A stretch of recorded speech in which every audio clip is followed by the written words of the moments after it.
Great minds of humanity, celebrating human brilliance. Before sunrise at Waterloo, Napoleon stood in mud and cannon smoke watching an empire unravel, and in that exhausted face was the question that still haunts history: how did one man rise from obscure artillery officer to ruler of most of Europe, only to see everything collapse in a single day of rain, delay, and blood? Years later, on the remote rock of St. Helena, with the Atlantic battering the cliffs outside his window, the fallen emperor replayed victories, betrayals, laws, and disasters, turning his own life into a battle over memory, even as Europe argued over whether he had been liberator, tyrant, modernizer, or all three at once. His name was Napoleon Bonaparte, a Corsican outsider with a mathematician's mind, a gambler's nerve, and an ambition so vast that kings feared him, soldiers adored him, and entire nations were forced to reinvent themselves in his shadow while he measured destiny like a campaign waiting to be won. Napoleon entered history at the exact moment the French Revolution shattered the old order, and because thrones were falling, armies were expanding, and talent suddenly mattered more than birth, a young officer of modest means found a crack in Europe wide enough to climb through with extraordinary speed. What made him extraordinary was not only battlefield brilliance but the rare ability to organize chaos, read men instantly, move faster than institutions around him, and turn administrative detail, legal reform, propaganda, and war into pieces of one relentless political machine that seemed to think and strike at the same time. Yet the same force that made him a builder of codes, schools, roads, and ministries also made him a censor, a conqueror, and a ruler willing to restore slavery in French colonies and spend lives on a continental scale, which is why his story is not simple greatness but a study in power without rest. Napoleon was born on August 15, 1769, in Ajaccio on the island of Corsica, only months after France tightened control over a land still alive with resistance, so from the beginning he belonged to a family caught between local pride, fragile status, economic strain, and a new imperial authority. Sent to mainland France as a boy, he arrived at military school speaking French with a Corsican accent, wearing simpler clothes than wealthier classmates, and learning early that isolation could harden into discipline when a young mind decides humiliation will be answered not with complaint but with achievement. At Brienne he buried himself in mathematics, artillery theory, geography, and the lives of ancient commanders, preferring books and snowbound solitude to easy companionship, and the cadet others found cold or awkward was already building the interior world from which his future campaigns, calculations, and self-belief would emerge.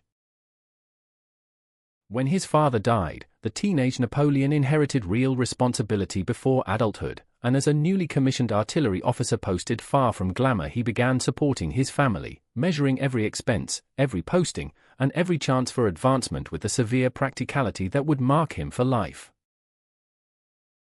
In the turbulent years of revolution, Napoleon absorbed Enlightenment ideas, the language of republican merit, and the mechanics of mass politics while watching France tear itself apart, and he concluded that history did not reward the purest ideals so much as the people able to seize events before others understood them.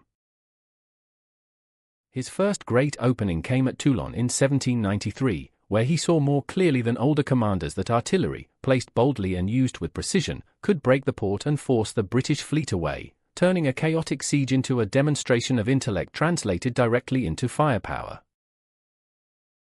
The victory made the 24-year-old brigadier general suddenly visible, and in the candlelit rooms of Paris his name began moving through committees, salons, and military offices as the reputation of a young officer who could think faster than panic, survive factional politics, and act before hesitation became defeat. In 1795, when royalist forces threatened the revolutionary government in Paris, Napoleon answered with the famous blast of grapeshot, and the brutal efficiency of that decision announced to France that this compact, pale, unsentimental artilleryman would preserve order first, silence crowds second, and let morality argue later. Not long after, he married Josephine de Beauharnais, whose elegance, connections, and emotional complexity entered his life just as politics accelerated, and the union joined personal hunger to social ascent, though beneath the glamour lay insecurity, infidelity, financial anxiety, and two ambitious people using love and power in unequal measure. Given command of the Army of Italy in 1796, Napoleon found hungry soldiers, thin horses, torn boots, and low morale, yet he spoke to them as if glory were already visible over the mountains, and by sheer conviction he transformed deprivation into momentum before the first decisive battles were even fought. Across northern Italy he moved with astonishing speed, splitting larger enemy forces, winning at places like Arcole and Rivoli, living off captured resources, and sending triumphant bulletins back to Paris until Europe understood that a new kind of commander had appeared, one whose mind made war feel like accelerated thought and theatre. Seeking to strike Britain indirectly and enlarge his legend, he sailed to Egypt with soldiers and scholars alike, and beneath the desert light he fought the Mamluks, studied antiquity, and tried to present conquest as civilization, even as British naval power turned the expedition into a brilliant, exotic, and dangerous trap. When France drifted back toward instability, Napoleon abandoned Egypt, returned to a discredited directory, and in the coup of 18 Brumaire used political theatre, military pressure, and the exhaustion of a frightened nation to make himself first consul, proving that he could conquer assemblies as decisively as battlefields. As first consul, Napoleon worked with astonishing intensity, rising early, dictating rapidly, revising drafts line by line, and often driving ministers through the night, because he understood that lasting power required tax systems, roads, schools, ministries, police, and disciplined bureaucracy no less than cannons and flags. He made peace with the Catholic Church through the Concordat, founded the Bank of France, strengthened the prefect system, expanded lycées, and oversaw the Civil Code, a legal framework that defended property, standardized rights for men before the law, and carried his practical mind far beyond the range of artillery. Then in 1804, inside Notre Dame Cathedral, Napoleon crowned himself emperor before the Pope and the astonished court, staging a scene of almost unbearable symbolism in which the child once mocked for his accent placed sovereignty on his own head and announced that legitimacy could now be manufactured by will, ritual, and spectacle. The next year at Austerlitz he delivered the masterpiece that fixed his aura, luring Allied forces into a fatal weakness, striking with exquisite timing through fog and winter light, and leaving the field not merely victorious but elevated into the realm where strategy becomes myth and empires begin to tremble. From Berlin to Madrid, Napoleon tried to choke Britain through the continental system while imposing brothers, marshals, and French authority across Europe, but the same imperial reach that spread administrative reform also ignited resistance, and in Spain guerrilla war began bleeding his empire through a wound he could neither predict nor seal.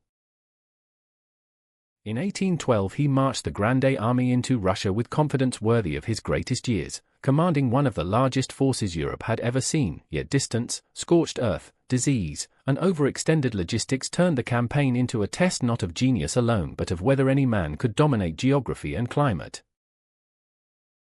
After entering a burning Moscow and finding no decisive peace, Napoleon ordered retreat into an early winter of starvation, frostbite, and shattered discipline, and the emperor who once seemed faster than fate now rode through columns of dying men while the myth of invincibility froze, cracked, and broke behind him. Defeated again in Central Europe and pressed from every side, he abdicated in 1814 at Fontainebleau, kissed the guard farewell, and departed for Elba with the strange dignity of a man reduced in territory but not in self-belief, watching loyal veterans weep while already imagining return and revenge. He did return for the 100 Days, and when he faced Wellington and Blücher at Waterloo in 1815, every skill, weakness, delay, and misjudgment accumulated into one final reckoning, after which the man who had redrawn maps was handed over to history because Europe would never gamble on him twice. Exiled to St. Helena under relentless British watch, Napoleon filled long hours by dictating memoirs, revising motives, sharpening blame, and shaping posterity with the same strategic instinct he had once applied to campaigns, because even in defeat he understood that memory was his last battlefield and reputation his final command. When he died there in 1821, only 51 years old, the body of the emperor remained on a lonely island for years, but his image did not stay buried, and across France the legend of the returning eagle, the betrayed genius, and the self-made ruler only grew more potent in art, politics, and popular memory. His deepest legacy survived not in battle plans but in institutions, from the Napoleonic Code to centralized administration, merit-based promotion, modern military organization, and the idea that the state could reach into daily life with a precision that both empowered citizens and disciplined them long after his throne had vanished. Yet Napoleon also left censored newspapers, devastated populations, revived slavery in the French colonies, and a model of charismatic authority that made domination appear efficient, which is why his legacy remains divided between the architect who modernized Europe and the emperor who taught it new scales of destruction and obedience. What Napoleon proves is that intelligence becomes historically explosive when it joins discipline, speed, memory, and the courage to decide under pressure, but he also shows that brilliance without restraint can confuse motion for wisdom, conquest for permanence, and personal destiny for the fate of entire nations. His life asks every generation the same unsettling question: when a leader can build laws, inspire loyalty, and remake institutions with astonishing force, how do we admire the genius without surrendering to the appetite for power, myth, and obedience that so often travels beside it?